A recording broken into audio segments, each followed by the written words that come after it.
We stayed up late last night watching the 411th Republican debate, so you didn't have to. Here's the conventional wisdom at this hour. Mitt Romney got spanked. Rudy Giuliani did fine. John McCain isn't dead yet. And, of course, Ron Paul continued to get no respect at all.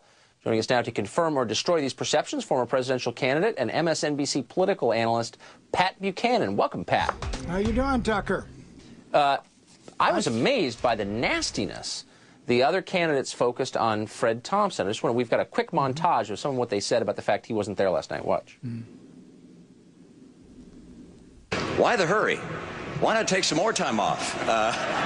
Maybe January, February might be a better time to make a final decision about getting in this race. Maybe we're up past his bedtime, but the point is, I think I like Fred a lot. I think Fred is a really, really good man. I think he's done a pretty good job of playing my part on Law and Order. This is a nomination you have to earn, though. Well, I mean, what? You know, these guys, this is not a group that attack, I mean, with the exception of, say, maybe Ron Paul and Brownback and some of the lesser, less likely to win candidates. They don't attack each other so much. Why go after Fred Thompson? Well, Fred's got pretty much of a free ride. He's got all this publicity. The great man is coming in to save the party. And these guys been out there working Tucker night and day, taking hits. It's like, you know, it's like the first round draft choice out of college. You know, he gets a $12 million contract, and these guys been 10 years in the NFL, don't tend to like it. So they give him the hits. And that's what they're giving him last night. So I think Fred's going to have a tough time in there. I thought it was a great debate. I'm like you. I stayed up through the debate and through Hannity and Combs and the after debate thing. I don't agree with the marking system, though. To me, Ron Paul won that debate last night. I mean, he won in the poll. He came out with 33%, twice what anybody else got.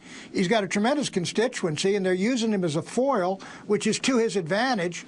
Among the front runners, I agree McCain did well for the same reason Paul did well.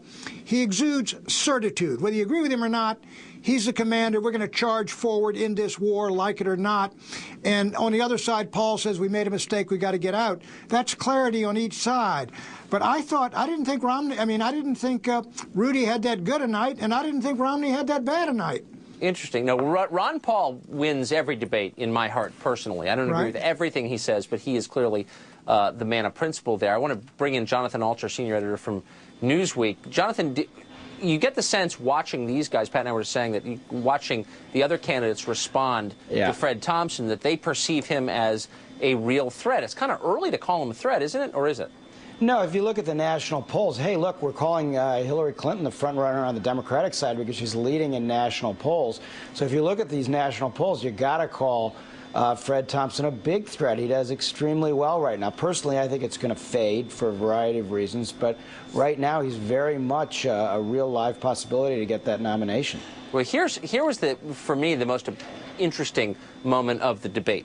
Take a look at this. This is Mitt Romney, followed by John McCain, a man who we were saying just yesterday practically was dead in the water. Here it is. The key is we don't start pulling back troops.